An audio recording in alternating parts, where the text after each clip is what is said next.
another video. So,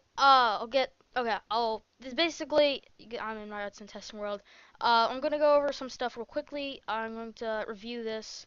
If you've seen in the Sprifter challenge video I've done, it's to build this, then I'll go over how it works, and how it's made. I'm not gonna, build block by block. And also, if you've noticed and if you've watched my past videos, then you know that I've been using my own texture pack. But this is the default. So let me know what you think. So just, that's what it looks like. Yeah, just let me know what you think, which pack I should use, default or Gertz pack.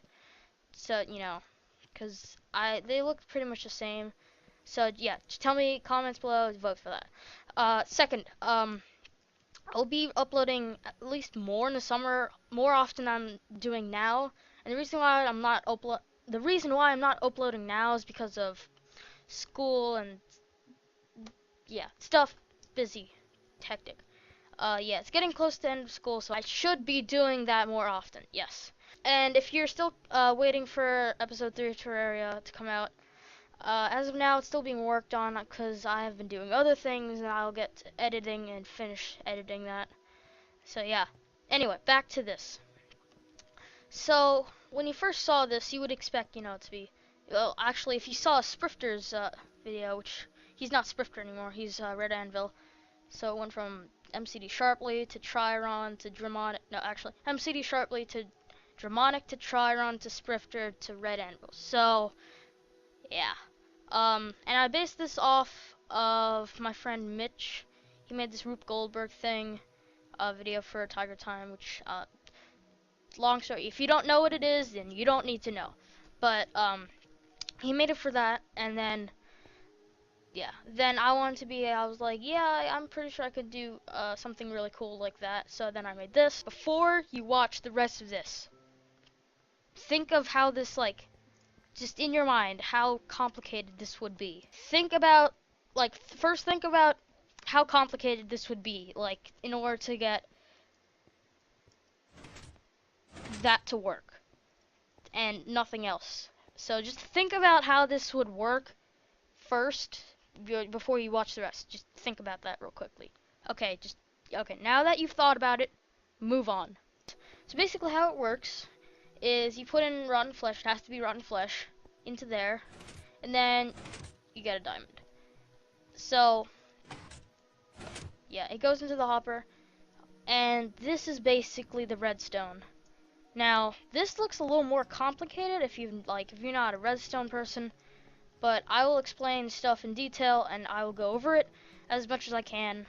But like I said, I'm not going to do, a tutorial how to build this, because I just basically just slapped it all together. I'm like, yeah, it works. So, this is how you reset. You take the flesh out of here, and you press the reset button, and it's basically going to trigger stuff, and these pistons are going to track and push the sandstone block up.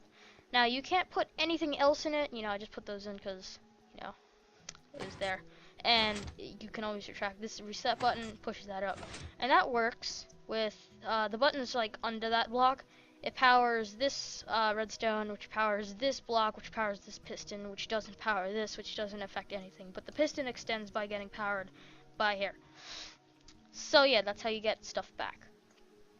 Now, basically, once you throw your flesh in, it goes down here into this hopper. I don't know why it's facing out.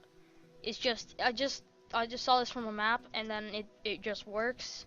So, it just works. I'm not going to question it, unless I actually want to. Anyways, so it comes into here, it flows down here, and it goes into this hopper. So this is why nothing else can go into the hopper. Because if you try shift-clicking stuff, it won't go. Because this is all filled up. So this is why only flesh could go into it, and nothing else. And then the comparator detects the amount of stuff. So if you don't know what a comparator does, basically you set it to this mode. The torch in front is off. So yeah, sorry if I'm sniffling a lot. It's just me. And basically what a comparator does is that it compares signal strengths, but that's not what it's doing right now.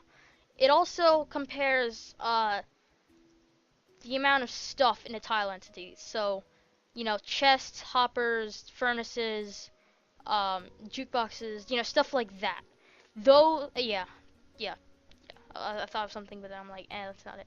So basically, those like carry items that are stored in there, and they emit if a comparator is detecting basically how much stuff is in there, like by percentage. So this flesh stacks up to 64, signs go to 16, and like, you know, this stuff here only goes to 1.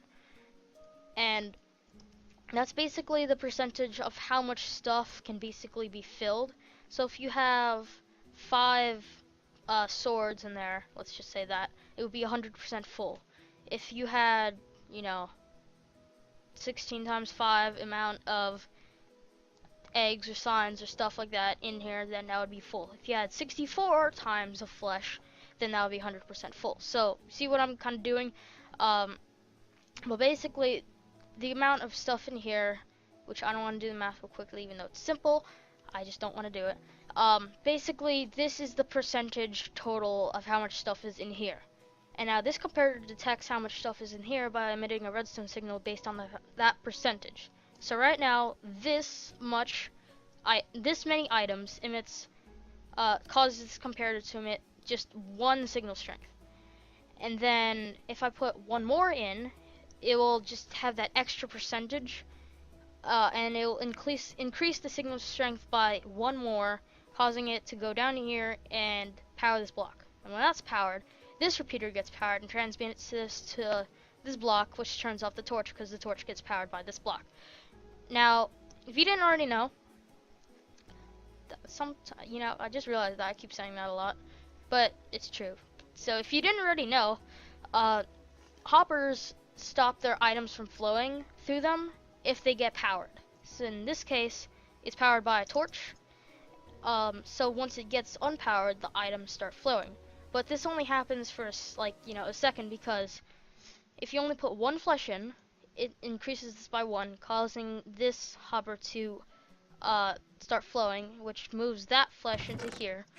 But it also moves that into here, which stops this comparator from receiving that extra signal, that extra, you know, percentage signal from here, and it turns all that back off, and the torch goes back on, and it stops that from flowing. So like everything doesn't start like flowing through.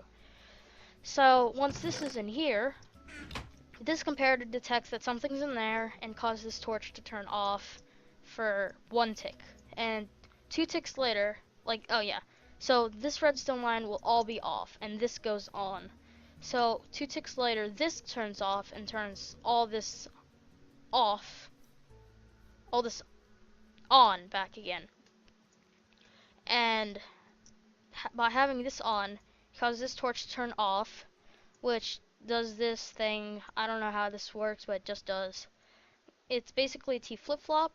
These pistons, you know, go back and forth, and they move this redstone block out of the way, which stops the signal from going there through here, and it goes to this block, which makes the torch powered, turns that torch off, which stops this line from being powered, turns this torch on, that powers this redstone that goes into here, and these two.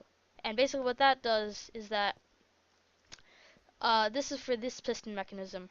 So this one has the least delay, and this basically turns off first. And this is connected to some redstone, which is connecting that piston, which I don't want to break because then I'm going to have to reset it. Actually, I'll just do it anyways. So yeah, that redstone just causes that piston just to go. There we go. And then, yeah, so that turns off, causing that to go down. And then, yeah, then this turns off.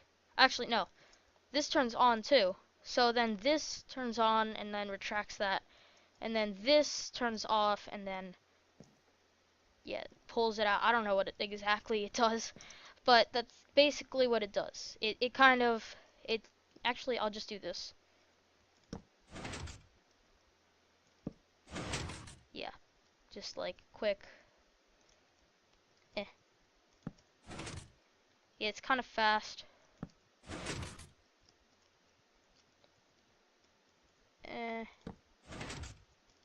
yeah, I wanna. Well, you know what it does. It just basically, it brings this out. Okay. Piston comes down. These pistons retract that piston, and this piston extends into that space. Now the opposite happens. This one comes out. These push in and push up. So that's basically how it works. And yeah, that's how it works.